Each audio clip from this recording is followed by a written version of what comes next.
Takže čaute ľudia, ja vás vítam u môjho prvého videa a dneska budem otvírať Brawl Pass Plus spoločne s mojím kamarádom Jarkom. Čaute! A možno dáme aj pár her. Potom kupoval to on. Takže 1000 blingov. 1500 blingov. A tento pin sa mi moc nelúbi, kamo. Taký je zvyšu. Kredity si nechám na nového brawlera Kenjiho.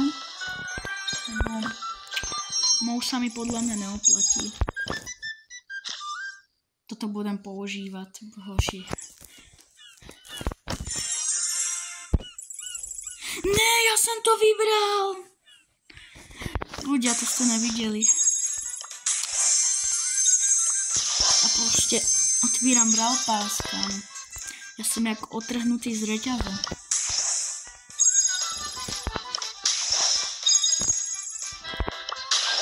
To blingu. Nevadí, ešte ho nemám otevretého. Budem sa inokedy. Už som išiel znova ťuknúť na to. No, už budeme u konca.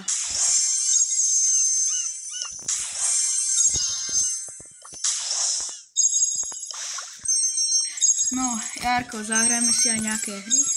Môžeme? Dobre. No, Stardrop, poď, prosím. Stardrop z Vyšuch, borci.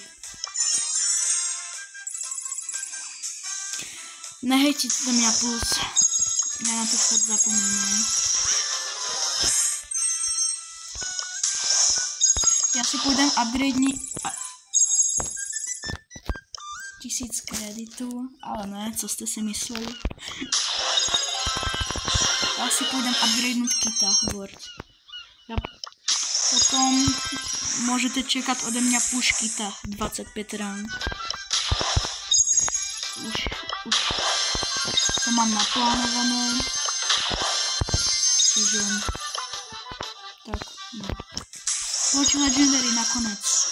Super. Nevadí, tak